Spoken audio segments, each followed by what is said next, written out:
大家好啊！我而家身處喺富士宮市啊。咁點解5月會嚟富士宮市咧？就係因為要行多次富士山。咁今次咧同夏天唔同嘅係冬季富士山嚟嘅，呢個係有雪嘅。咁就要用啲行雪山嘅裝啦，冰爪冰褲嗰啲啦。咁當然今次我唔係自己一個啦，我邊有經驗上過雪山，而且都唔識一啲行雪山嘅技巧，都要人哋教先得嘅。咁但係點解好似咁難都要去行呢？就係唔知啊，就係想試咯。而且難得有機會同人組團一齊上，咁呢啲機會唔係成日都有嘅，要自己把握下咯。上唔上到就唔知啊，都係努力㗎咋，靠毅力上㗎咋。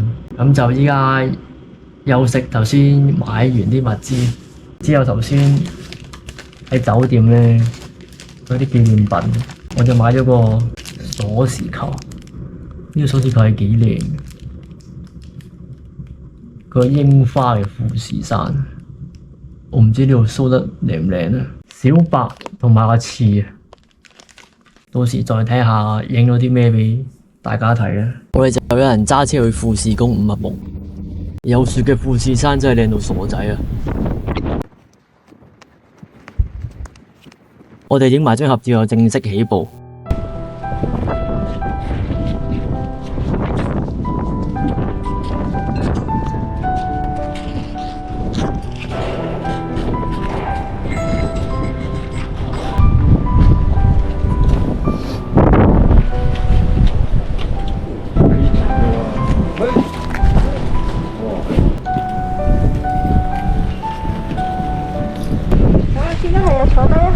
咁就好唔好彩啦！我啱啱開頭起步已經 feel 到我狀態好差，主要係因為胃痛嘅問題令到我想嘔。啲食物中毒咁就一定要嘔咗出嚟先得㗎。咁就同自己講頂硬上，最多都係嘔嘅啫。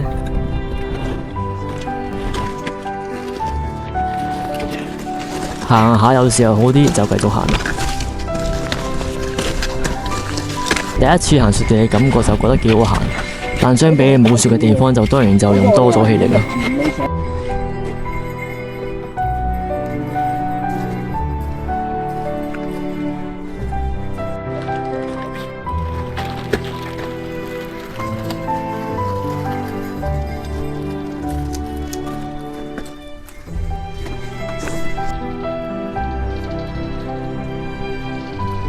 下面好靚喎，真係。隔離凸起咗少少嗰座咧，就叫做寶永火山。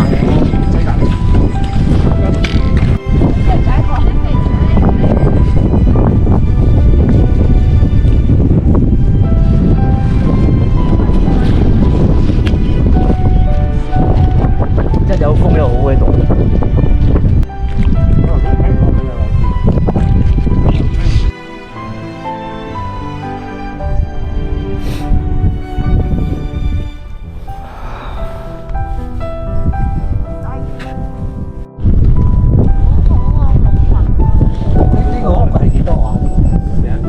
係幾多？7定8？7。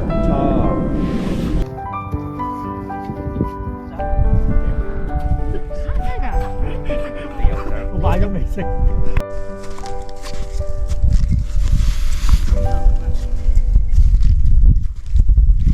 越晏就越大霧，但係呢個飛位係幾正。哇，好啊！唞一陣之後，又要重新出發。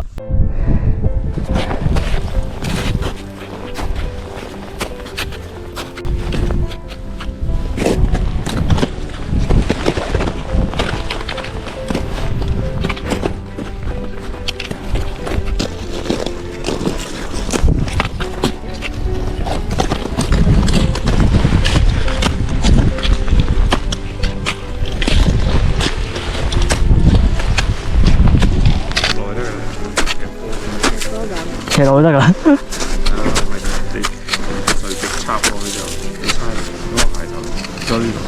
佢哋都超好人啦，邊行又邊教。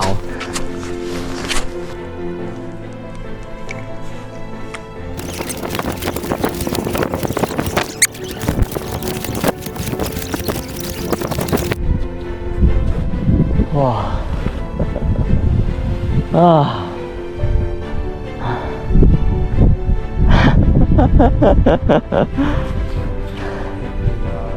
攞命啊！真係，真係攞命，勁攰啊！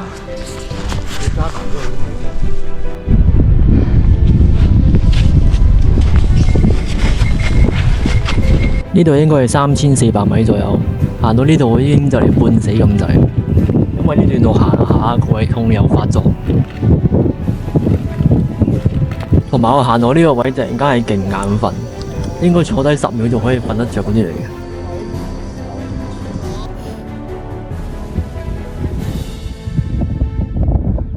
你有冇用水？呢屋柱咧係比較地標性嘅。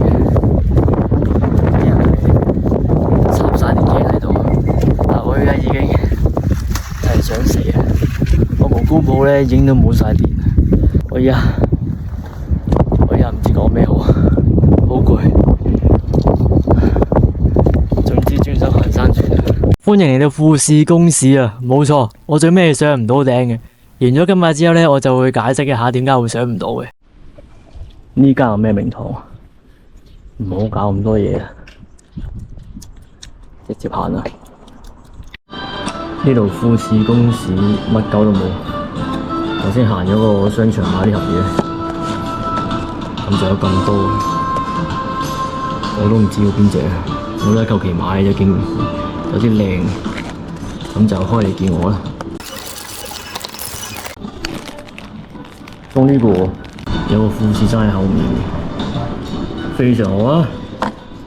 行完商場之後，富士山世界遺產唔知咩參觀，唉，好攰啊！今日仲要曬傷咗。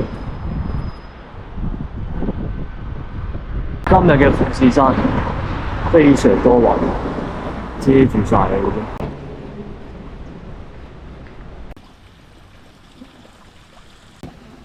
富士山嘅龍水，200蚊有一斟一樽。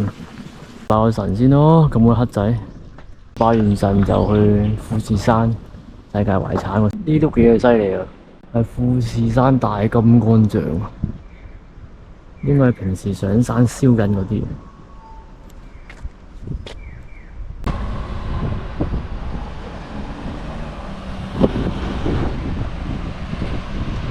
哇，好嘢啊！原來入口喺入邊啊！我仲特登行咗出嚟兜個圈。原來後面就係富士山啊！只不過遮住咗。終於都行到啦！富士山世界遺產。我就粗略都介紹下呢一個係咩嚟㗎。佢主體係用螺旋形嘅設計嘅，咁啊俾你虛擬登山嘅感覺。建築嚟講，我就覺得幾特別啊！側邊仲有啲投影俾你欣賞下啲風景。呢一層就會介紹返富士山嘅周邊環境，動植物之類啊，點。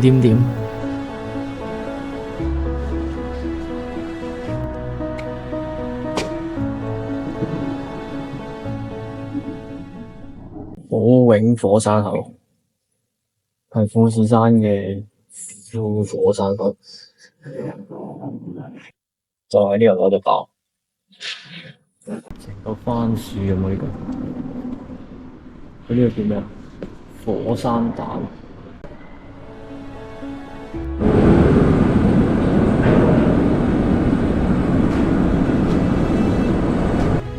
行到頂樓呢，有富士山展望台。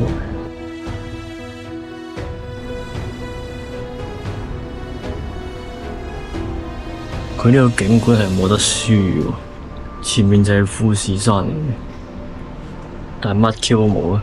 啲雲太多啦。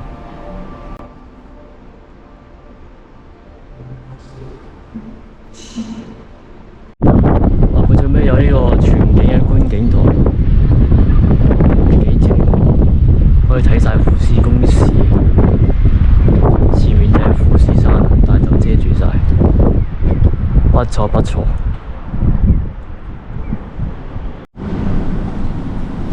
我哋屌翻一杯白雪富士先好嘛？牛牛奶雪糕嚟，杯嘢好似個雪糕係幾好食。咕咕咕，哇哇哇！咕咕咕，咕咕咕，咕咕咕，咕咕咕。我呢隻紅色嘅呢隻是日晚餐，好似好正喎。就行完山翻嚟，終於有時間做我總結啦。咁好遺憾啊，係上唔到頂，其實都係差100零米就上到噶啦。至於點解上唔到咧，綜合咗幾個原因嘅。咁啊，第一我狀態唔好啦，呢個係好大嘅因素啦。因為我嗰晚冇乜胃口食嘢。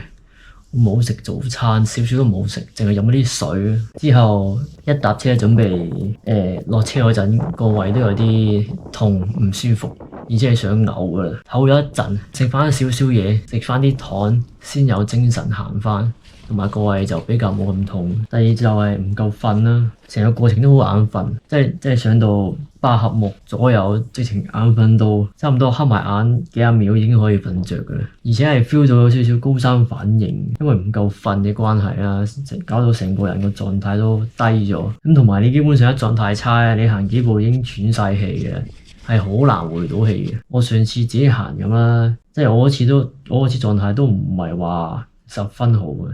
但係都有7分8分，雖然都唔係食好多嘢，但係因為可能夠瞓嘅關係，所以就好輕鬆咯。上次夏天嗰次，但係有唔同講法嘅，冬天更加要多啲體力啦，多啲狀態先可以上到啦。咁就第一樣，第二樣啦，天氣嘅問題啦，即係即使我用呢個狀態，其實係可以上到嘅，雖然時間又耐咗，情況許可嘅一定會行埋落去嘅，但係去到好似3點幾4點嗰陣開始大風大霧，而且再過多大約半個鐘仲要落大雪添，之後 feel 到唔係好對路啦。其實我同另外一個隊友都之後就諗咗一陣，決定就撤退，聯絡上咗山頂嘅隊員，叫佢哋唔使等就落翻嚟咁樣。我非常唔開心啊！真係我自己撤退呢個消息唔好彩咯，我只可以講。